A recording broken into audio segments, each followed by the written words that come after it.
If by some chance, some stroke of luck, or some act of God, you have stumbled upon this broadcast, you are listening to the Chivalry Chronicles with your host, Dr. DLH. I'm a damn doctor. David. We're going to bring the tea. refuse To not drink during the podcast. Yeah. And me, Jaime. They need to make podcast equipment a lot more expensive to get some of these clowns off the air. Gather around as we discuss a modern, manly approach to chivalry. So I hope you're ready, because I know we are. So let's get into it.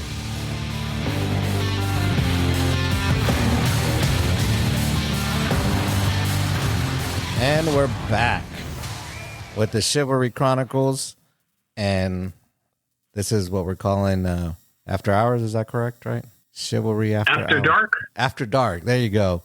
After Dark. That means all the normal people have gone, and we snuck back into the studio and did this one.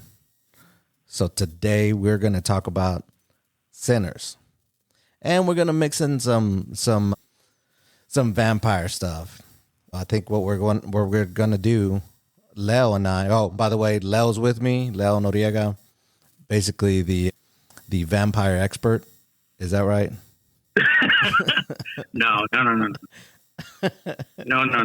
I'm vampire dabbler. Like I said last time, it's okay to say you just like some stuff. You've got to be the expert at everything. Why not, dog? It's like this. That's what I got you on here for. Can't be having just regular folk, dog. We got to have experts. But so what we're gonna do, I think this is a new thing that we should do. We're gonna do movies that create rules. So we figured Sinners just came out this year. It's probably one of the better movies of the year. If you haven't seen it, sorry. So we're gonna have some spoilers. You might want to skip this episode or go watch it and then come back. Sinners came out this year.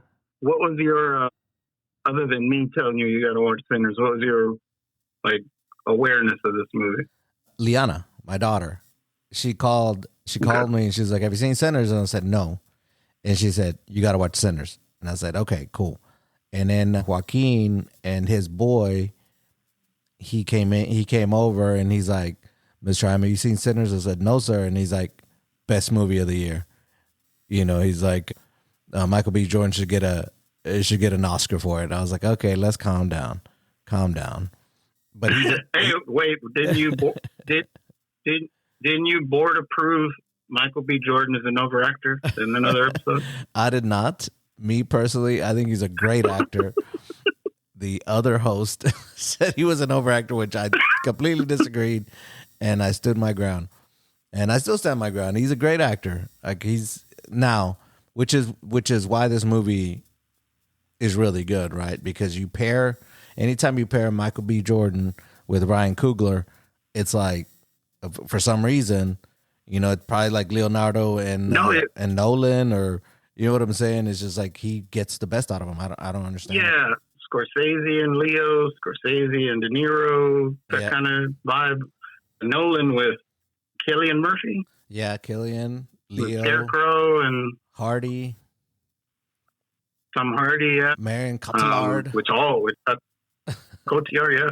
Which next year in, The Odyssey, all of these, I don't know if they're all coming back, but there's a lot of Nolan lifers coming back for that one.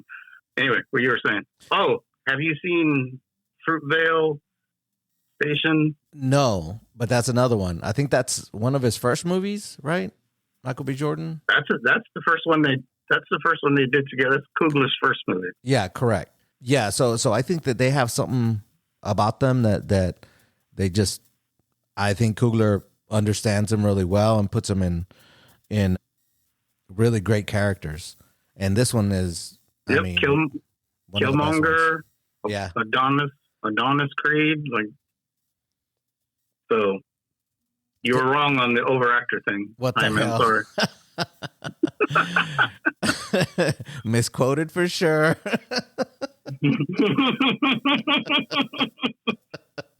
Great viral clip. Yeah. Nobody knows what that is. Misquoted for sure. Look it up. It's Michael B. Jordan. Yeah. So anyway, Sinners came out, I guess, first quarter of the year. Sometime, April, yeah, something like that. As Ryan Coogler is the director, he wrote it. And then it has a bunch of really good actors, right? Haley Steinfeld's in it.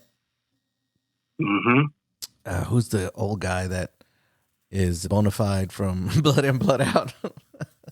Oh, Delroy Lindo. Yeah, that guy trips me out. Every time I see him, all I think about is bona fide. But Delta anyway. Slim, which Delta Slim, which we were talking about, was a great nickname. Yes.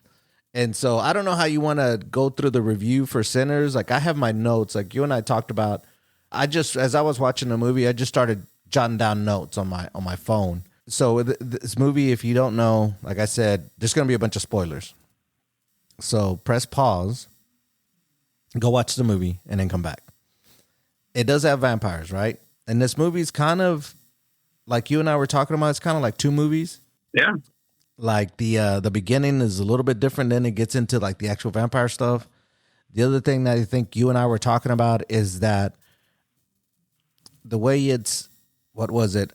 It starts at the end and then backs up. Right. One of my favorite movie tropes starts at the beginning. Like the beginning of the movie is the end of the movie, and then we work towards that. And then also the movie takes place in a day. I just love those, and it has both of those. That's some of my favorite movie stuff. Yeah. So as I was watching the movie, the first thing I jotted down was the two characters, which they're identical twins, and it's Smoke and Stack. They have different accents, or one is a little bit more street, I guess. I don't know, and the other one's very, it just seems not as savvy just by the way he talks. Yeah. And I thought that was interesting because, like we have brothers, right? And we all kind of sound the same. I mean, there's something that anytime that I introduced you or any, my two older brothers, or even my sister, right? When you introduce them to your college friends, they're like, yeah, y'all act the same. Or, man, I can't tell y'all apart. Mm-hmm. You know what I'm saying? Just whenever you're talking and that type of stuff, man, y'all sound alike, that type of stuff. So I thought that was interesting. People used to tell me, I think, if I spent too much time in Dallas, that I'd come back and I'd sound more Dallas. I'm like, what? I don't know what you mean. Like, I guess it's the thing. Like, you sound more Dallas when you come back from Dallas. Like, okay. Yeah. You say so. Yeah, you pick up all that stuff, man. And like, like that, it's like it's not slang. It's an affectation. Yeah. Yeah. The way, there's certain things that you say in Dallas. Even Dallas is just saying Dallas sounds Dallas. Yeah. But it's a bit of a twang too. There's a little bit of a twang up there. It's kind of funny. No, I was telling you that I think our oldest brother has a crazy country twang. I don't know where it came from. It's just been there. I don't know if I'm just saying. Yeah, some of our uncles. So to me, it wasn't like beyond the realm of possibility that they had, even being identical twins, they sound. Also, it's probably just for the movie, so you can discern between the two of them, right? Right. So you're saying that the hats, the different color hats, and the different type of hats wasn't enough. It's like, which I thought was cool. Like I was real quick. That's all I need. Let's get real quick though. I just need to shout out. Okay, another thing you board approved was don't watch movies more than once. That's another hell? thing you board approved. Man, you're on one. I'm gonna say it again. Misquoted for sure.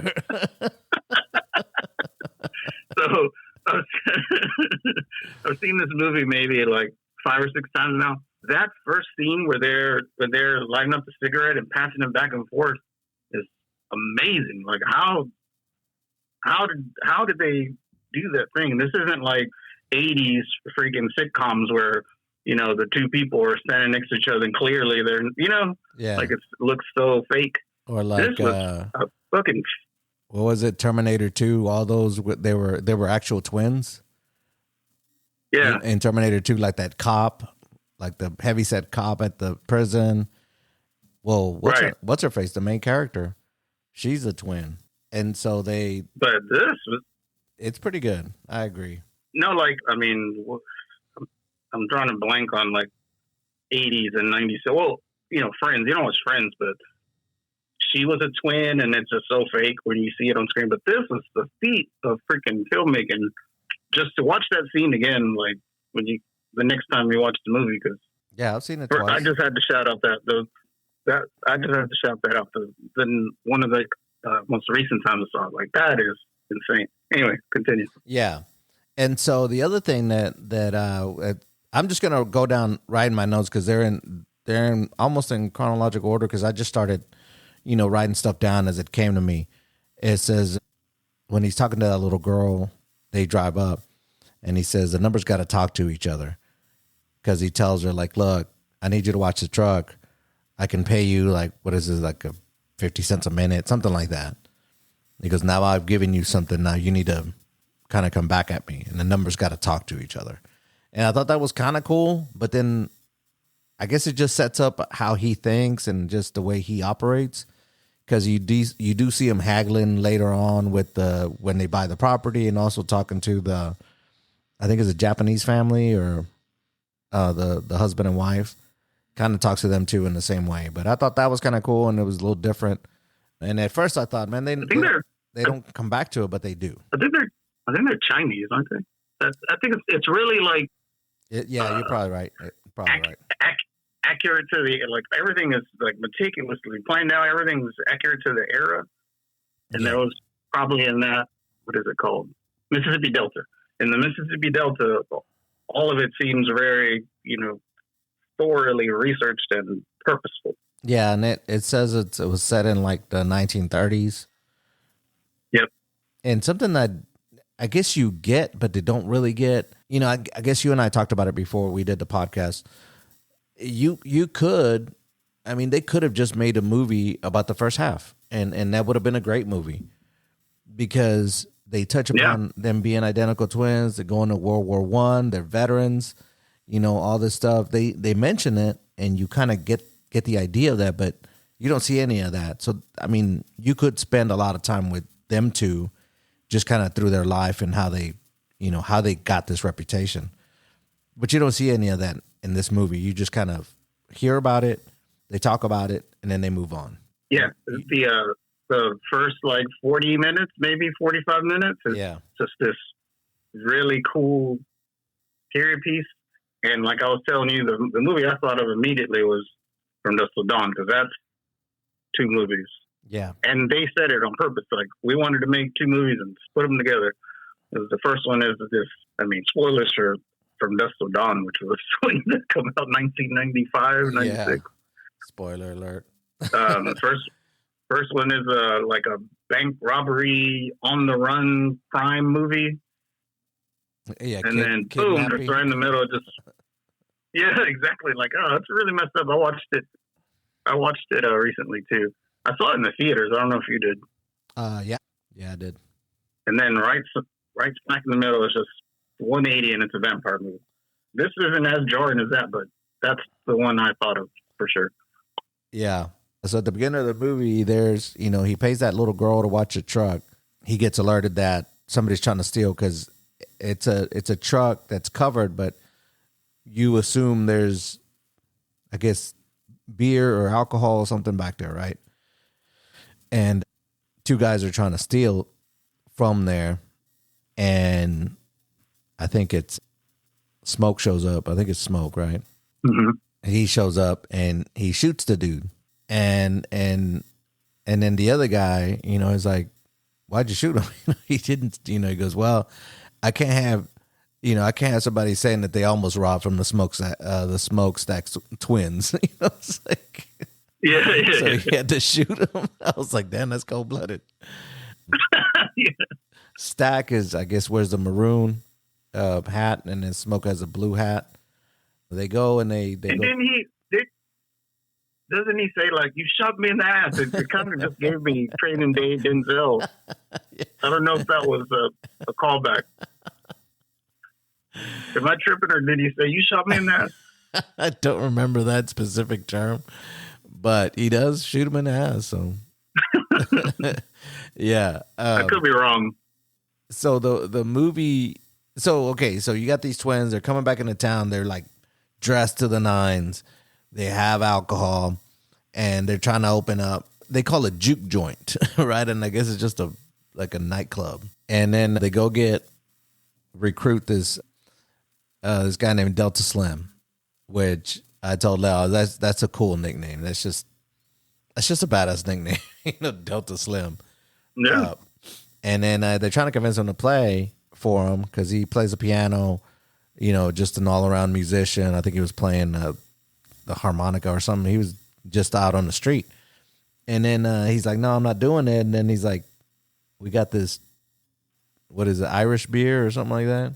Yeah, even that is a whole negotiation too. It's like, I could play at so-and-so for the next however many Saturdays. I'm not going to just drop everything for y'all. And the beer is what tips him over the, Yeah. Beer is beer, though, right? Beer is beer, beer is beer, but this is Irish beer. I don't know. But this is an Irish beer. I don't know how this Irish beer was just like, man, is it a luxury? What? Like he saw that beer, he's like, I'm in. Let's go. Yeah. And real quick, I told you this before also. Like anytime a beer, like a beer scene in movies, like this one, that definitely that I could feel how much that beer tasted good too. Kind of like Inglourious Bastard. Yeah. Remember Inglourious Bastard? They have the boot, and you can see just like, man, beer sounds good. Yeah. Right about now. But anyway, go ahead. How hot is this beer though, dog? How hot is it though? I mean, No, yeah. I mean, it probably tastes like, I can't say it's that great, but I wouldn't mind taking a swig, dog. I want to see what the also the scene that and he says I don't know how many more he says he has ice cold, right? Yeah. But I always think of the scene in Shawshank on the roof of the prison when they're drinking beers up there. I don't know, just I'm not an alcoholic, I promise. I just like beer scenes in movies. Yeah. So right in that same scene, Haley Stansfield comes out. Her name is Mary, I think, in this movie. And then what I have in my notes is like Haley has black scent. She's like when she comes out there, she sounds so in the it at that time, like in that time, which I thought was like, damn, I didn't know Haley kind of wrote like that. Like that's kind of cool. That's some damn good acting if it doesn't come natural, you know what I'm saying? So I thought that was pretty funny. Yeah, and it's just, also just being from the South and everyone's kind of country, right? Yeah. You kind of get the gist that she had a prior relationship with Stack. Mm-hmm. And there's some conversations in there that, we won't go into in this podcast. But you're like, damn. It's like, damn, I didn't know Haley. Okay. Yeah. Like, all right then. Josh Allen said, I gotta wipe her up now. Yeah. Josh Allen. He was like, yeah, I need to go ahead and get that squared away. Take her off the market immediately. All right. So then it Stack, right? Stack has the former relationship with Haley Steinfeld, which is Mary. So Smoke is now they split up, right? Stack takes that little kid. Back to that scene though. One of my favorite lines Haley tells him, "You burn in hell, Stack." He goes, "I will." Like it's just really cool, considering where we end up. And people have argued with me like, "Well, he didn't go to hell, but we'll get there." Yeah. It's well, what was kind of crazy is like the poster itself. When I saw it, I was like, "Oh, that looks cool." I didn't know it was vampire like intensive when you just see the movie poster, and he's got a gun, so you're like, "Okay, so what's going on here?" But on the movie poster, it says "Dance with the Devil," so I was thinking, okay. Mm-hmm.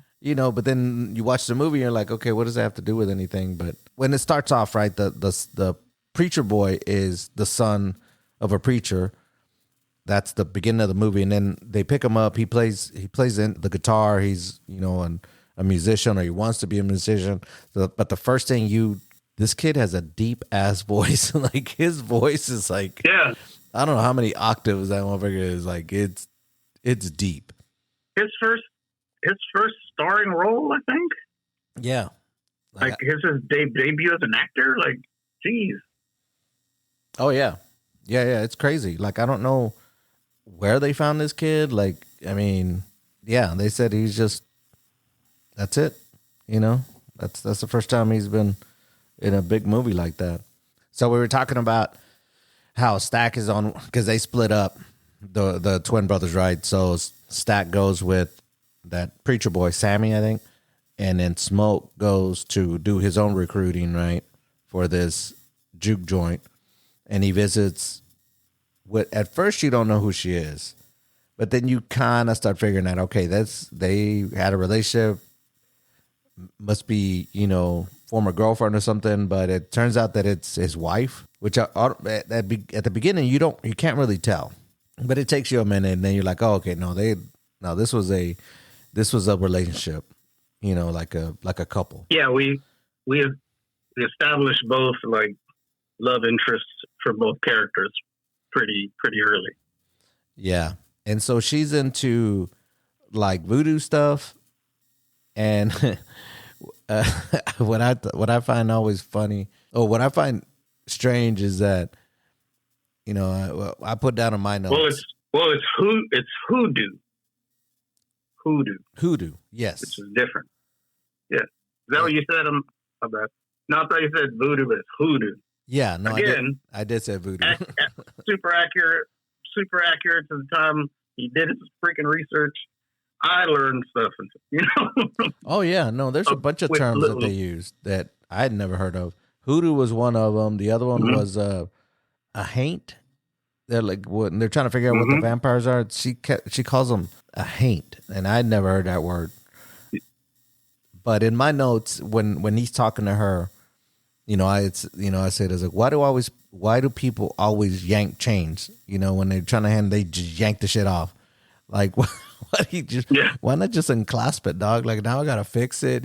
It's like, like it happens in just about every movie you can think of, where you're just Wolverine does it. When he gives Rogue his dog tags. Oh yeah. That one's a little bit easier because that clasp is not really a clasp, but other movies, Toretto does it. Have you ever seen ATL with T.I.? No, but I've seen that meme. And Lauren London. Yeah. Another movie that I watch it all the time. It's one of those. It's a stop down movie, right? Yeah. For me, it's one of those goofy movies. But he does the same thing. He yanks the chain off Lauren London. Like, man, that's a gold chain. You paid for that. I think it's just a thing, dog. NFL players do it to each other. Remember when, what was that Denver Broncos corner, they yanked the wide receiver for the Raiders. It was Texas Tech player anyway. He just yanked his shit. Yeah. No, it's definitely a thing. It's a trope. So. Well, even Friday, right? Debo yanks. Oh yeah. My grandmama gave me that chain. It's just a thing. I just don't understand it. I'm like, why do you need to do that? Oh, you're gonna cry in the car. He gonna cry in the car. Man, why you ain't do that? Why you ain't do nothing? I would have helped y'all. He's like, oh, like that time Debo was choking me out and smoke. Oh, that was different. No, Smokey's like, then I'm on probation. Oh, that was different. All right, so anyway, so now we're kind of getting to the part where I guess this is one of the first times that you see the vampire Remick go to this house. It looks like he's getting chased. He's all kind of jacked up. There's these birds circling this house. Falls out of the sky. Yeah. Does he Falls fall? out of the sky, like seemingly from our point of view. Really? I guess I missed that shit. Yeah. They No, just the way the camera is framed, it just looks like he drops in on the shot. right. Like, I'm not saying he literally fell from the sky, but it's some kind of, like, I see what he was doing there. Yeah. So he goes to the door and it's a couple, it's a young couple, and he's like, hey, let me in, all this and that. And she's a little hesitant. Mm-hmm. The guy's like, no, go ahead. And then all of a sudden, that's the end of that scene. But he looks pretty jacked up. Like, why would you let this man in? You know what I'm saying? Like, it doesn't make any sense. And he does see the clan cloak there for a second. Yep. Like, the camera pans to that. I don't know if that was part of his intention or just he went to the nearest place he could find, but the clan iconography is right there for us to see. Yeah, and I think he uses that to his advantage, kind of probably, to gain favor. And then you don't see him turning them or anything like that. You just, the next time you see them, they're just all together. Yeah. Anyway, on my notes, I guess this is when Mary Haley Steinfeld shows up. It's probably at the juke joint, right? And but you missed. But let's not forget about the indigenous vampire hunters. Like, yeah, what I was gonna get to, because the scenes move around, but yes, yeah, we can talk about that. So these Native Americans are seemingly chasing this dude, and then they come to the door and they're like, we know he's in there, get him out, you're in danger, girl. Molly, you in danger, girl. Molly, you in danger, girl. Call back to Ghost. And then they're like, no, he's not here. And then my boys are like, all right, well, fuck it. And then they left. It's like, it's getting dark. We gotta go. And, right. The other ones in the cavalry are like, hey man, the sun's going down. Let's get out of here. They made their decision. Which you and I were talking, that would be a great movie. Like, we need to know more about those motherfuckers because they look like they know what they're doing. No, Ryan Coogler could definitely freaking do it up big like he did with Wakanda Forever representation for us. Right. Like, he's the truth. Ryan Coogler is the truth right now. Yeah. Yeah. So that was a great scene that you don't really know what's going on. And then you never see him again. I thought maybe they come in at the end, but they don't. They just, that's it. It's a cameo and they leave. Like, what? So the two brothers, back to them, they're recruiting all these people, singers, musicians, cooks. The Chinese family is like the suppliers and all this stuff, trying to get this nightclub. Making the signs and stuff, making the signs. Great scene with Delta Slim where they're just driving through with Preacher Boy, and that's where they recruit Cornbread. Like, just good. Like, all of this is gold. It's great. Yeah. Yeah, and that part of it is there's a lot of great dialogue that we won't go into, but you got to watch the movie because when he's talking to, I think it's Cornbread, and they're trying to get him on, and then his wife is right there. He's like, my wife is right here. He's like, well, then let me talk to her then. You know what I'm saying? And then he ups the amount of money, and she's like, okay. Like, yeah. Sounds good to me. That's a good woman. I thought that shit was freaking hilarious. She's like, yeah. Back to like my last episode, that would have been Letty. Go make that money, mama. Like, yeah, right. What you still doing here? Anyway, so we go back, and then also that actor Cornbread is what you call it. He's like that guy, like, oh yeah, the rewatchables would say. I saw him. I was like, he was in Transformers. He's in freaking 8 Mile. He's just, I don't know his name. You just see him, and it's like, that's so and so. Yeah. No, he looks just like, what's his name? I can't remember his name. Forrest Whitaker? Yeah, he looks like a young Forrest Whitaker. Yeah, he was in Ballers. He was the left tackle or the right tackle. Oh, yeah. He's in a lot of stuff. He just reminds me of Forrest Whitaker in Fast Times. How young he looked. Yeah.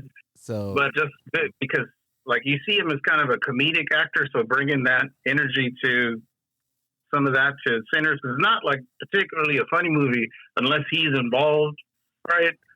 Like, some of the stuff is, I just thought it was great casting choice oh for yeah, that dude, whatever his name.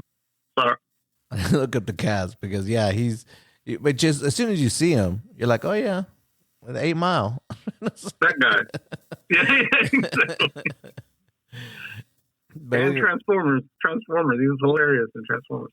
The first one. yeah, what I have on my notes is when Haley Steinfeld says, "Boy, if you don't get the fuck up out my face." Because he says, "Are you sure you're supposed to be here?" That shit. Oh my God. She played a great role. Like I wouldn't have known to cast her in this movie. I wouldn't have known that she had that side to her. But every time she comes on, all eyes on her, right? It just, she's really good. But yeah, when she said that. Kate Bishop. I don't know if you watched the Hawkeye show. Yeah, no, she's really great good in that. too. Yeah, she's. Kate Bishop. Them too. Girl, Yelena. Yeah, them two are just, that whole scene with them she's eating. Mac and cheese. Yeah, mac and cheese. She's like, where she really only has like one utensil, like one set. Also, she's Spider-Gwen in the Spider-Verse movies, but we know you're a Spider-Man hater, but, you know. Misquoted for sure. Misquoted for sure. Oh man, yeah. So anyway, like, and I think she explains in the movie like her mama's daddy was half black, and so that's why she considers herself black, but I guess people consider her white, and she can kind of go back and forth. And I think that's true. I think that's true to life, though. I thought that's actually the case in real life. She's a quarter black. Hey, dog. Pretty sure. That's okay. Hey, just like we claimed Lupita, we claim Lupita. The scene can claim Alien. To see, her maternal grandfather was Filipino and African American. I'm just looking at her, but anyway, I'm pretty sure like that was a real thing. Okay. So then there's something there. I wonder if she had to like do a crash course in black scent to study for the then role. later when he said like I'll get someone to drag your ass out of here. She goes, "You taught me how to fight. I'll be every bitch that's in here." She's just really good. She just gets it, She's great.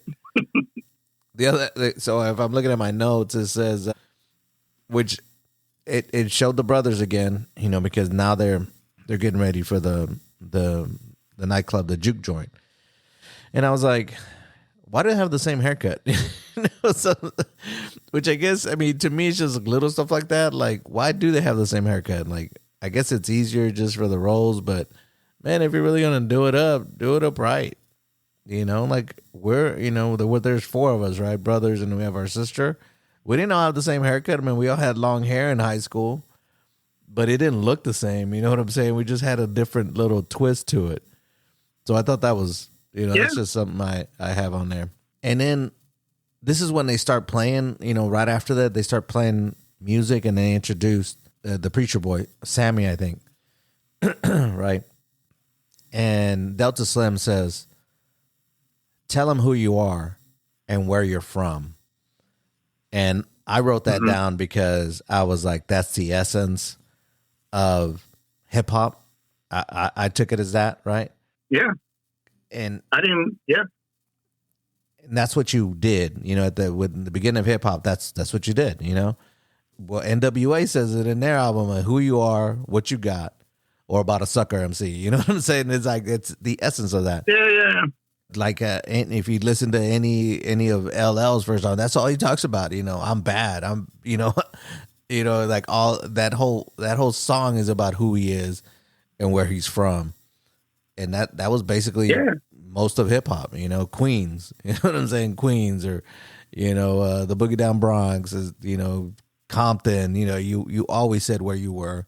Staten Island, the Wu-Tang Clan, like they represent all of New York, right? Right. So and so's from Staten Island, so and so's from Brooklyn, Shaolin, dog, Shaolin. It's just, that, I didn't think of it that way. I don't know if you said that to me before, but I see that too. Yeah. And then this was probably one of my favorite scenes in the movie is when he starts playing music. And I don't know who says it, but I think maybe it's Smoke's wife, but somebody's narrating or somebody's saying something, and they said that that music pierces the veil between life and death. No, it's the opening credits. She says it. Really? And then they run it back during the scene to like hit you over the head with it, which a lot of people. This is where the movie lost some people, which is unfortunate because it's a great scene. But she tells you from the jump what's going on with the music element, which we hadn't even talked about the music. No, the score is freaking amazing, and this scene kind of encapsulates all of it in one. And it was. What's her name? But anyway, go ahead. So that whole scene was it was so well done because you have him playing music, right? You have him playing a guitar and singing, and then it fast forwards into the future, right? You have somebody with an electric guitar. It fast forwards to a DJ. Yeah. It goes all the way back to the beginning, and then even, the Chinese couple they have some of their ancestors kind of intertwined with all this other stuff going on while they're dancing and having a good time. Now, I've always read that music is like time traveling, right? That a certain song takes you back to that moment in time, back to when you were a kid or back to when you're, like the first time you saw that band in the concert, and it gives you those vibes, that feel. But the way they showed it, I mean, it's like whenever Nolan showed in Inception, told you about dreaming, right? It's like, mm-hmm. you don't get a lot of specifics, but your brain fills all that in. And the way they did this, I think showed it about as well as I've ever seen it done, with music kind of tying you to your ancestors and it kind of tying you to the future too. Because music you kind of passed down, right? Like, I know with my kids, whenever little, or whenever I'd take them to daycare, I'd play different type of music. I would take a week, like in the summer, I would play Led Zeppelin for the whole week, just to kind of get them immersed in it. And then maybe Black Sabbath, then I would play Run DMC, then I would play like AC/DC, just different type, Lauryn Hill, just different types of music so that they would kind of, get a feel for it. And man, I mean, what did you think about that scene whenever it was going? Like, I loved it. I thought it was the best part of the movie. No, yeah. No, and to me, the people that didn't get it, it's like you just weren't paying attention then, or you didn't. That's kind of that's the crux of the movie, right? Like, what does his dad tell him? Like, you keep dancing with, what does he tell him? You keep dancing with the devil, he's going to come home with you, or something to that effect. Yeah. And, like his music was so powerful, so pure. Music in general, I think, is what we're talking about. And sort of the, like, co-opting of black music. And, like you were talking about Led Zeppelin, even somebody like Led Zeppelin who just took all these old blues songs and just made them palatable. I don't know what they like. they create heavy metal, right? Right. And that's what I appreciate so much about this movie, where like they don't ignore that. They lean into it. Ryan Coogler leans into it. There's metal soundtrack later in the movie, right? Yes. Even at the very, very end, spoilers, Stack is like, I don't like the electric shit. I don't want to hear the real. You know what I'm saying? Yeah. So it's a real commentary on all of that. So no, I thought it was great.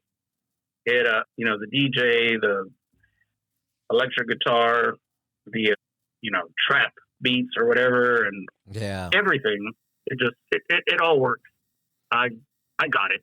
Some people didn't get it. Some people didn't like it, but you weren't paying attention to the movie. Yeah, I think. Yeah, I think part of it is when you were telling me that, I was like, I guess I didn't really hear about that some people just didn't get it. But the soundtrack is amazing. But Ryan Coogler is so good at that. Like, remember the first time you saw Black Panther and the beginning scene, it's too short because they're in freaking Oakland.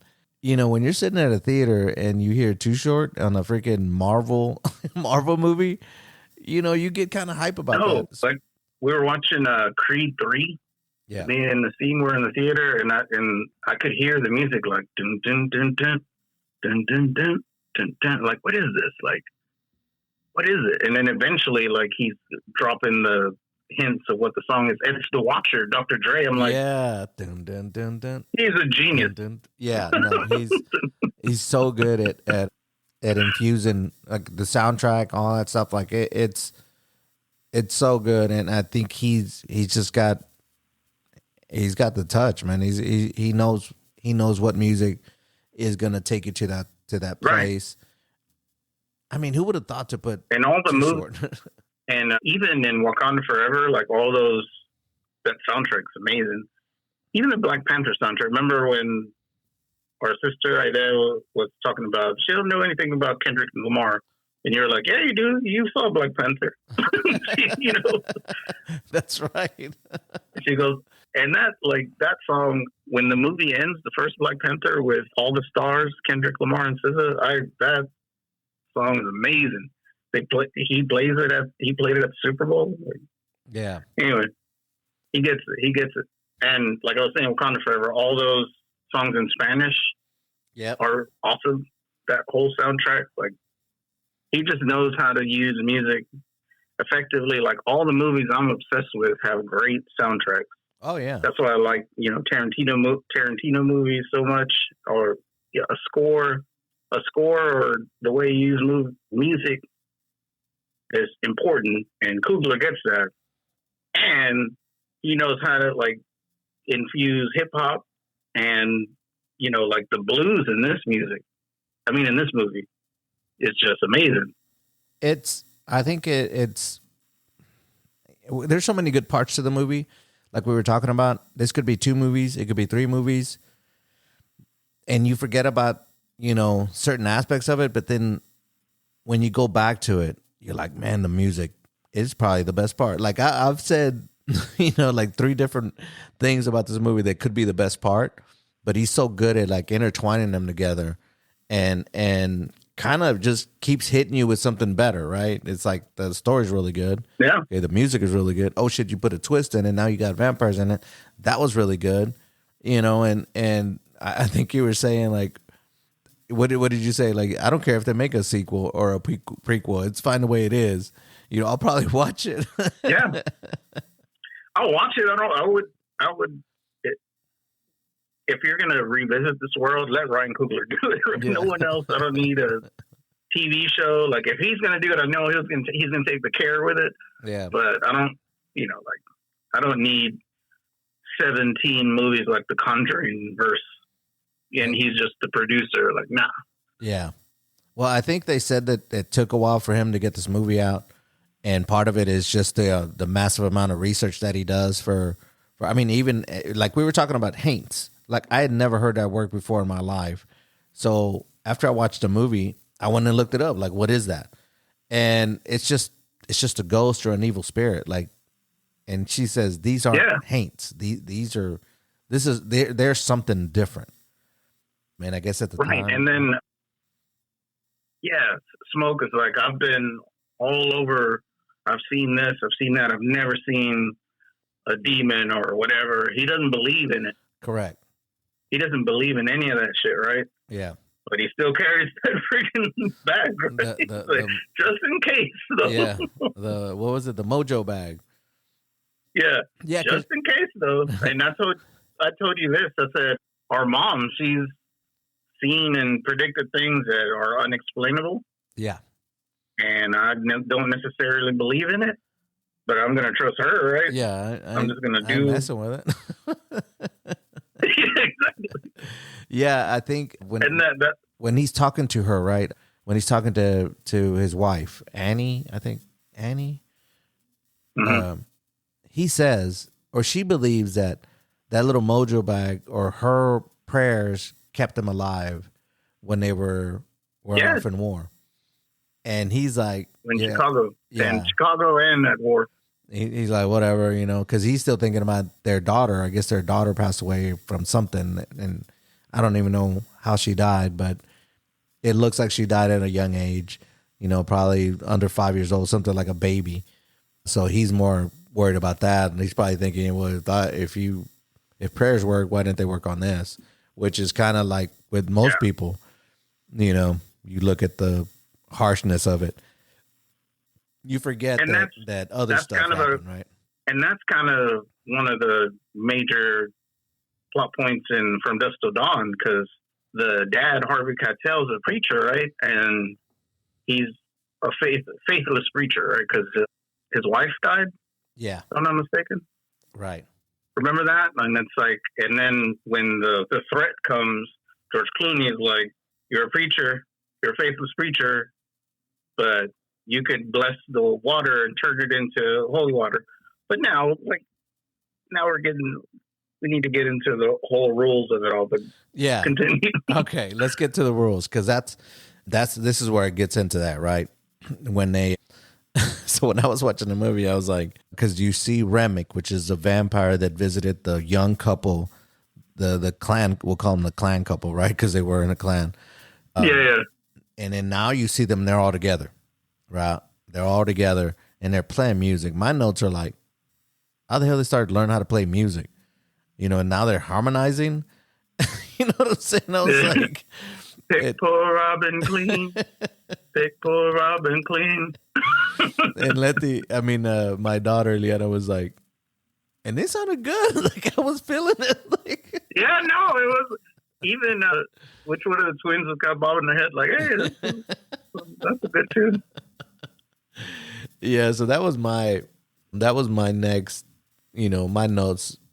My notes say, we're gonna walk slow. But then that's what Remick says. But then they start playing music, and they're together. They know how to play all the instruments. They know all the lyrics. All of a sudden, I'm like, what the, how the fuck did this side? They ain't even been that long, dog. It's been like 2 hours. But then, no, I'm saying then eventually, it's a hive mind and all that good stuff. But he can access everyone's memories and all that, Yeah. So eventually you get your answer. Yes. But yeah, in the moment it's like, what the hell? As you're watching it, like, what the hell's going on here? And then he stops him and he goes, it was just about to get good. Yeah, he does. Now let's get into the rules, right? And so my daughter, when she called me, she's like, it's vampires. I was like, cool. She goes, they have this thing in the movie where you have to invite them in. And I said, yeah, that's part of the vampires. If you look at Fright Night in 1985, you have to invite them in order to come in. So I was like, yeah, that's. And the remake, right? There was two Fright Nights, right? Yeah, it was like 2011. They did a remake. And that was part of that. What I thought was cool about this one was the pickled garlic. It's like, yeah. I think they threw it at one of the vampires and it kind of, I guess, burned them or whatever. No, she had the jar with the liquid where she had the garlic and that. Right. So she's kind of figuring it out as she's observing what's happening, right? Right. Because So like they figure kind of got out to fast forward to when everyone's starting to turn. right. You know. So they figure out the garlic, they figure out the silver, the holy water, the wooden stake through the heart, that type of stuff. And then at the end, well, I think there's like 6 of them left, and they start making them, each one of them eat garlic, right? Because they're like, okay, we need to figure this shit out. Yeah. Which I thought was kind of cool, because the one lady was like, you still got some of that pickled garlic? It's like, Yeah. and then the Perline, right? Yeah. Perline. and that she doesn't want to eat it. And I think Smoke is like, he pulls out his gun. He's like, man, you better eat that damn garlic, because that's exactly, I thought, oh, she's got to be a vampire. She doesn't want to eat it, but she just didn't want to, right? And then when Delta Slim eats it, he starts reacting to it. You're like, shit. I kind of thought he was a vampire, but you know what I'm saying? But he wasn't. He wasn't a vampire. He's just, he just, I guess, drunk. I don't know. It's the scene from, I think, The Thing, right? The John Carpenter movie. Yeah. And then it also made me think of From Dusk Till Dawn, when Sex Machine starts to turn into a vampire. And he's hearing the voices, right? Like whatever, in that movie, the rules of From Dusk Till Dawn are kind of batshit crazy, pun intended. And he starts to get like the fangs. Yeah.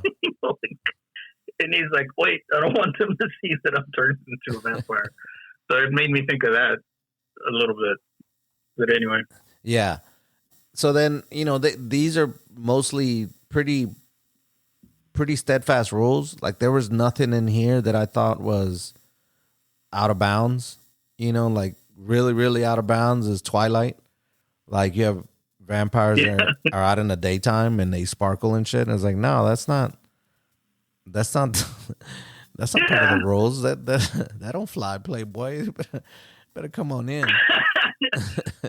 And I guess they're in the Pacific Northwest, where it's downcast and dreary, but not enough to. You're not in like Alaska or something where the sun doesn't come out. Right. I don't know. But also Twilight, Twilight has a freaking set up system where the rules are very clear, right? The Volturi or whatever, right?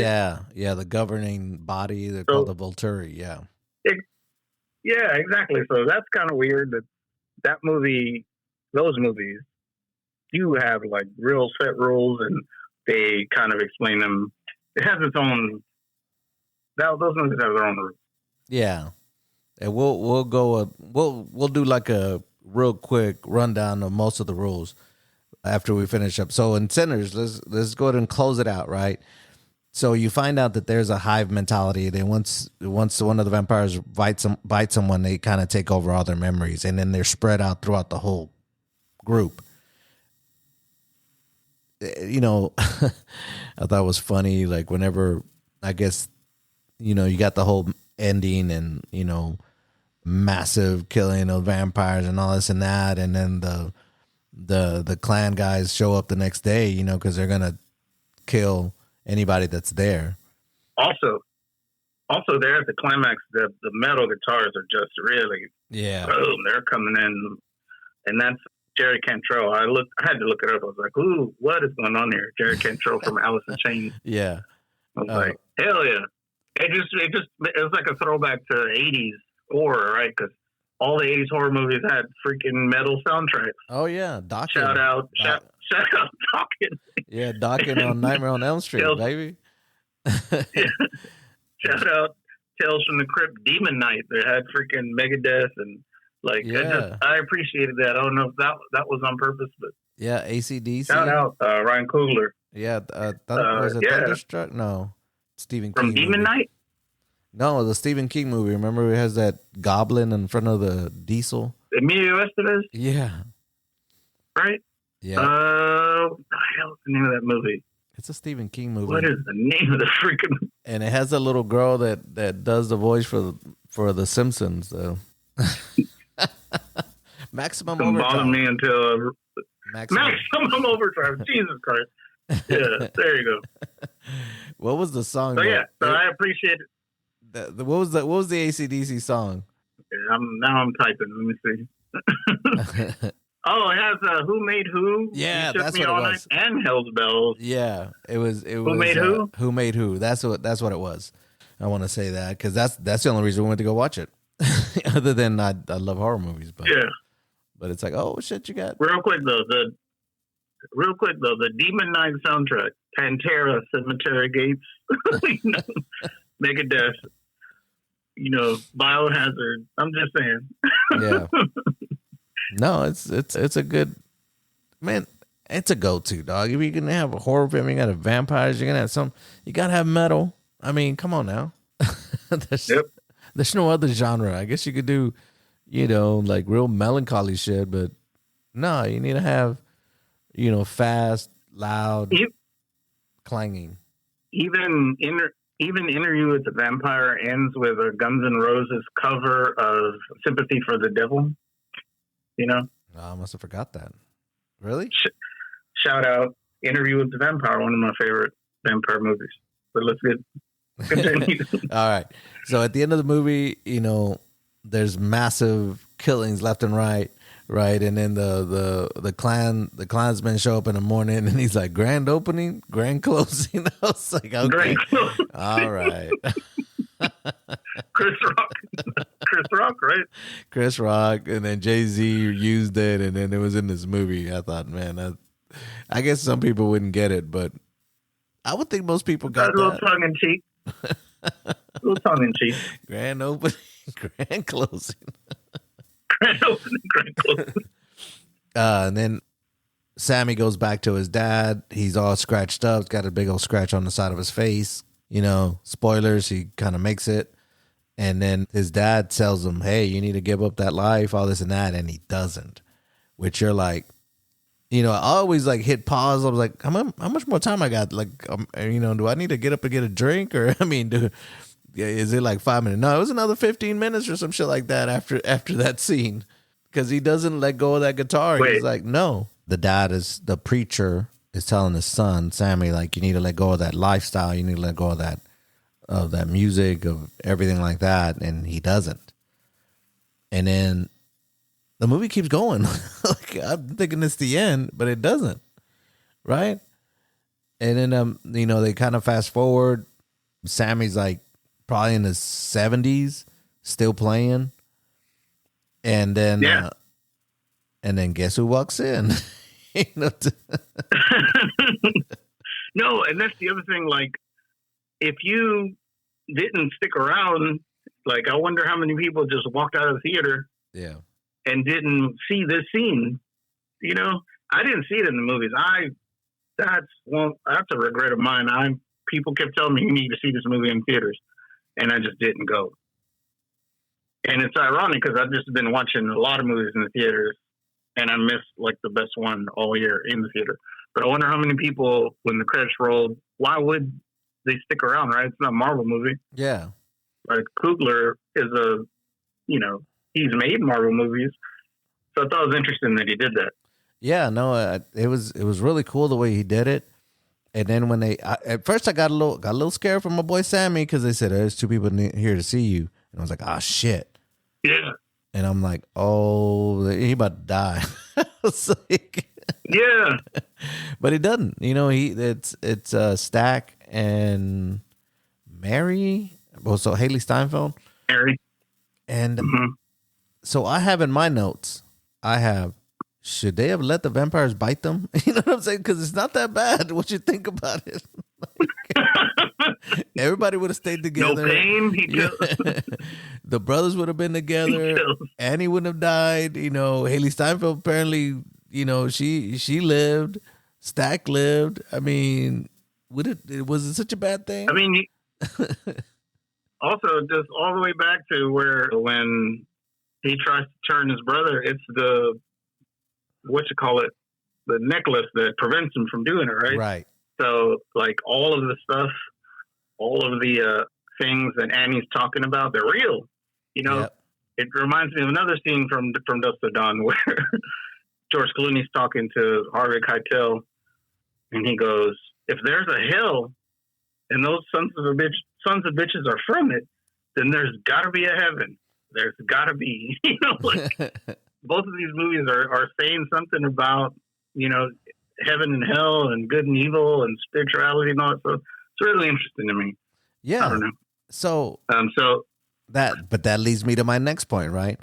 My next point was I wanted more evil. Like I wanted the big man to come down. You know what I'm saying? I wanted, why did they didn't have to be Satan, but one of his underlings, couldn't one of those guys show up? The Pazuzu or Beelzebub, one of those guys could have come out. If we're talking about I'm with you. Real evil, because what I loved from the movie. The prophecy? Yeah, the prophecy. So the prophecy, they're fighting over the soul of the most evil person on earth, right? Is one of the generals. And it's the angels fighting for him. And because they want to win the war because angels don't know about evil, right? But one of the angels is trying to get this soul so he can be on his side so they can win the war. Because this guy's the heinous individual, right? So at the end, Satan shows up. Also kind of the plot of Spawn, the comic book. Just throwing that out there. Yeah. I mean, he just shows up. He's like, nah, there can only be one evil. And that's me. Yeah. So it's like, no, bro. This guy's going. No, I'm with you. I'm with you with the evil and Satan. Have you seen The Witch? You got to watch The Witch. No, I have not seen it. Another horror movie that I wanted a little bit more. So in Smile, the original Smile, right? You're dealing with a supernatural, something evil, right? And they never go to church. Like, wouldn't that be the first place you go to? Like, you know what I'm saying? Like, if I'm dealing with evil, man, take it to the man. Like, you know what I'm saying? Like, go straight to the source. Like, you know what I'm saying? But they never do that. They try to fight it with, they call the cops. They do some other, like, cops ain't gonna help you here, bro. Like, you need a higher power. So anyway, that was one of my thoughts. I talk to the king. Yeah. I need to talk to the king. Or what is it, Steve Harvey? Yeah. Who's judging today? Who's judging today? He's in line. What was it, Eddie Griffin's like? He's in line at the. You been on your knees regular? Steve Harvey's at the pearly gates. Like, damn. He said, "You see somebody you knew was gonna make it, but they don't." Like, damn, who judging today? Oh man. By the way, new episode coming out. Top 5 stand-up comics. Eddie Griffin has me in there. Oh no. Yeah, no. Martin. Yeah, Martin. So. Yeah, so in talking to my daughter, she's like, Remick was a well-crafted villain, is what she took away from it. And I agreed with her. Like, when she was talking to her, I was like, you're right. And you could add whatever you want to that. Like, he's a culture vulture. He's like... Yeah. No, it's kind of like a commentary on what I was saying earlier about the music. Like, appropriation of, Black culture, and that's all of it. Like, it's all there for you to see. He's like, I came for you. I want you. I heard you. Yeah. Like, I want your stories. Like that. Yeah. He said, I want your stories. I forgot what else he said.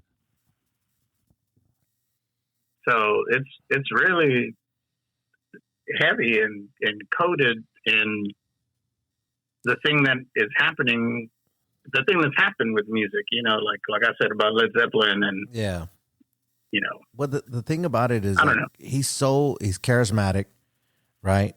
Remick, and he hits you with, hey, you weren't going to make it anyway. You know what I'm saying? Like, or I think Stack says that, but he kind of makes him feel the same thing, right? Like, I'm here to give you another option. This is something good. It's for all of us. You know what I'm saying? And I'm I was like, damn. Yeah. So at the end, I'm like, you know what? He wasn't wrong. Like, you know what I'm saying? Like, No, because Stack goes, we was never going to be free. Like, damn, it's just heartbreaking, you know? Like, yeah. everything that they went through, everything they did, everything they thought they were doing, it was all, it's just perfect storytelling. Oh no, I agree. And so when he comes out, you're like, at first you're like, nah, man, that's evil. I ain't doing it. But then after a while, you're like, I'm not so sure now. I mean, they could have just got bit. Everybody would have been chilling. You'd have lived forever. And then, you know, let's say you don't want to live forever. You just walk into the sunlight, bro, and just, you know, say your goodbyes. You know, when you end it all.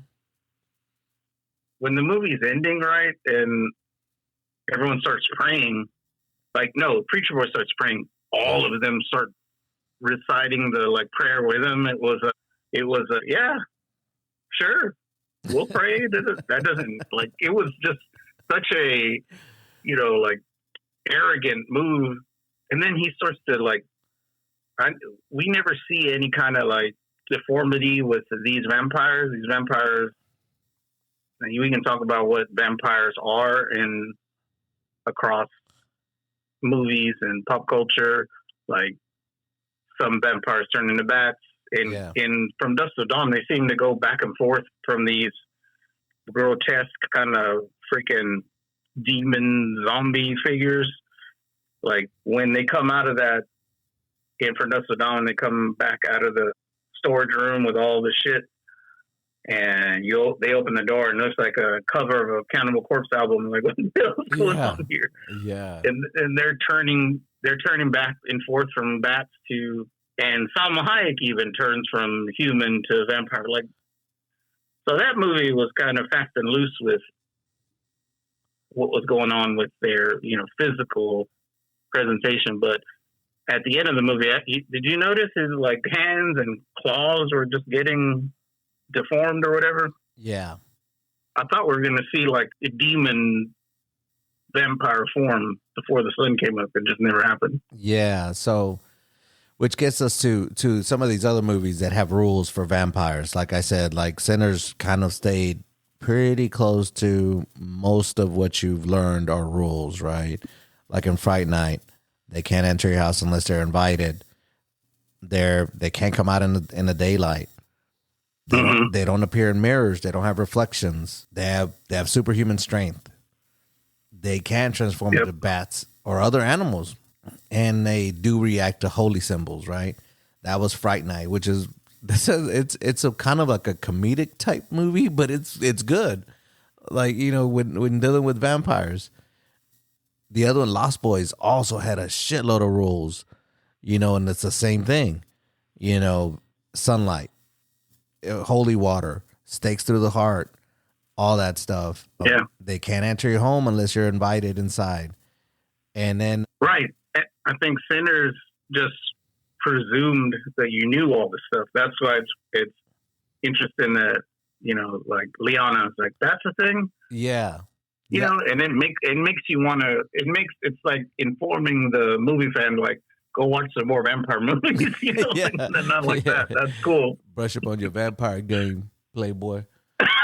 yeah. Yeah. So and then we get to Twilight, right? Twilight was I think was really like, what are y'all doing? Like, this shit.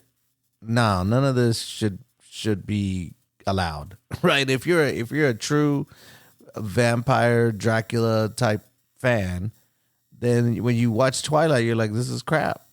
You know what I'm saying?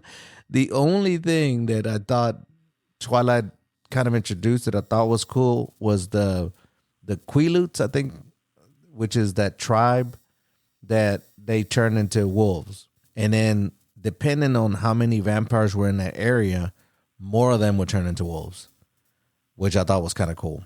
And their fangs would pierce vampire skin, and not much else would. Those mofos didn't need an invite. You know what I'm saying? They were really strong. You know, they were way faster. I mean, they were super fast. And then something that they introduced. I mean, the freaking ridiculous baseball game is it the first one? Yes. Like, there's a lot of hokiness, and I've been watching a lot of horror movies this year, and hokiness is part of it. But I did like that there's vampires all over the world, right? Because they got to recruit all of them at the end of the movie, at the end of the series, right? Yeah. You got your Easy. vampires from everywhere. Easy from Mayans shows up as Yeah. Yeah. So I thought that was cool that, they established that because vampires are just like this subculture. Yeah. But yeah. And then I don't know. they have very few weaknesses. Sunlight, of course, they sparkle. Sunlight ain't shit to them. Holy water, garlic, all that shit. It does nothing. I was like, what the hell is going on? Twilight's really like the anti-vampire rules movie. Yeah, they broke every rule. You have Bram Stoker's Dracula, same thing. They can't enter any home without being invited. Sunlight, all that stuff, garlic, holy objects. Vampires don't cast shadows. They don't, have no reflection in the mirror. And I think I had read why that was the case, but I can't remember the mirror thing. The other thing is, like, I read it was like they couldn't cross bodies of water, and that's an old rule back in the day. How did all those vampires from all over the world in Twilight get to the place where they all had the confrontation? And the Volturi. Yeah. So. And these motherfuckers walked in water. They walked on the ocean floor and shit. I was like, what the fuck? What the hell's going on? Yeah. Underworld, which is one of my favorite series, they have their rules too. Like, something that was cool with them is that the whole vampire class were ruled by 3 old vampires, and 2 would like be put in this kind of like a coma. They would be buried, and then that one vampire would rule for X amount of years. When his rule was done, the next one would come up. And then something cool about that one that is in Sinners is that if this vampire would bite this person, he would take on all their memories. And so that's how they could tell if you were lying or not. They're like, they would take your blood and he would drink it, and he's like, okay, no, that shit didn't happen the way you said. It's like, but Underworld had similar things. And then in Sinners, it's someone, starts to posit, like, let's kill the main guy. Yeah. And but Annie seems to know, like, she's like the gatekeeper. She seems to know all of it, right? She's like, nope, that's not going to do it. Their souls are trapped, blah, blah, blah. But then eventually, as we're going along, it's like they feel his pain. And that's cool. Yeah. That's another rule that that movie introduced. Yeah, because I believe in Lost Boys, if they killed the main guy, then everyone that was a vampire would turn back, I believe. Because remember Corey Haim and Corey Feldman? Feldman, yeah. So the brother turns into a vampire, right? The older brother. And so they killed the main guy, which was their mom's boyfriend. He ended up being the main vampire. And so that's how they got him back, which is it's a great 80s movie, because it's, they're on motorcycles. They're young vampires, they're like the cool, badass. They wear leather jackets, it's just, yeah. Yeah. They're on the boardwalk in freaking California or something, or. Yeah. They're on the beach. Yeah. It's really cool. They live in a cave and stuff like that. It's just young guys, right? Which is totally different than Twilight. Then you get into Anne Rice, which, according to this little like rewatchable says this half-ass internet research that I did. So Anne Rice set the great laws that govern vampire communities. I didn't know that. I did watch Interview with a Vampire, and I did read Memnoch the Devil, which is where I got the idea. Yeah, I read Interview. I read The Vampire Lestat, which is one of my favorite ones, and Memnoch, and I don't know. I stopped reading them after a while. Like because of you, you had all the books, and then you know. But so she created a bunch of rules, right, in her books. Like you're not supposed to turn a child, and that's what happens in Interview with the Vampire. It's like you're not supposed to turn a child, the maimed, or the crippled. I was like, damn, that's fucked up. Like, yeah. And then this and then you in Vampire Lestat is like where she creates a lot of these rules. And then the movie has sets a lot of rules too. You can't kill your own kind, right? You can't kill another vampire or try to, like, because they didn't kill. It's like spoilers for Interview with the Vampire. Yeah, they try to kill Lestat. Right. You bite. You can bite the victim, and they have to drink your blood. Right. I just like that. That's really cool. That's pretty cool. You're just frozen in your form, whatever it is. I think that's universal, right? Right. But the beginning of the movie, when Christian Slater is interviewing Brad Pitt, they lay it all out. It's like, what about the old stake in the heart? Garlic and crucifixes. I'm quite fond of crucifixes. Yeah, quite fond. And it's like coffins. And then coffins. And then Brad Pitt stops like, coffins, unfortunately, or necessary. It's just really good. They're a really good vampire movie. No, absolutely. Like the rules that they show up on that one, they're great. Like, and so because until we started thinking about doing this podcast, I was like, I've seen a shitload of vampire movies. Some of my favorite movies are vampire movies. And so that's when we started talking. I was like, man, there's so many rules. And when Liana said that, I was like, yeah, that's a rule. And I was like, man, we need to do that. We need to do a podcast on the rules or movies that set rules and vampires, because most people know the rules that watch vampire movies. So the one cool thing about, or one of the cool things of Interview with a Vampire is like certain vampires had certain gifts. Remember when he goes right, read her thoughts. Yeah.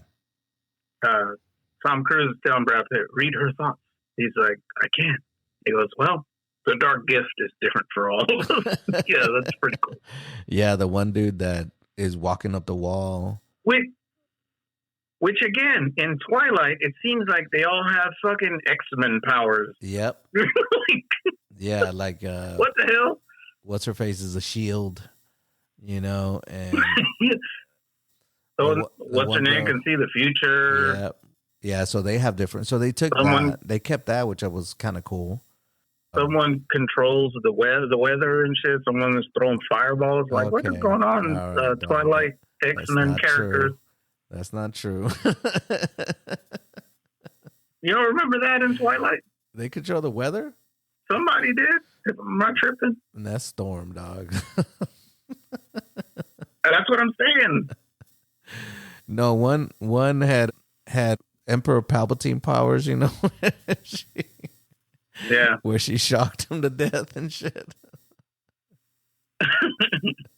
Well, I'm just saying Twilight just did a bunch of crazy stuff with vampire powers. They're very loose in their rules. I was like, come on, lady. Stephanie Meyer, I think her name. But anyway, so there you go. I think it's Meyer. There you go. There's the movies that set rules, and we kind of went through most of the rules for some of the most, I guess, popular movies. We didn't go into TV shows. There's a bunch of TV shows too that have rules, but that's it. What are we going to border proof something, or are we just going to leave it at that? Watch more vampire movies. Yeah. It's October-ish, right? Yeah. I don't know. Halloween, watch a scary movie. Yeah, but Border proof, scary movie. board-approved vampire movies. Not all of them. Some of them are bad. Board-approved. Reverse your Michael B. Jordan's the overactor. Reverse your board improvement. No, it did not go through. Two of us said that he's a great actor, and one person said he was an overactor, and that person was wrong. So right now, we'll board approve vampire movies, and pay close attention to the rules. And did they break any? That's what I'll say. You good with that? Yeah. All right. Did the movie does the movie make rules, and do they stick to them? Does it have internal logic? Yeah. Hey, there you go.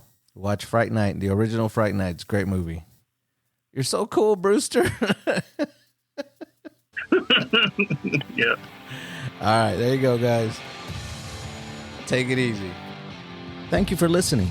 If you enjoyed this episode and you'd like to help support the podcast, please share it with others, post about it on your social media, and or leave a rating and review. To catch all the latest from us, you can follow us on Instagram and X. So thanks again, and we'll see you next time.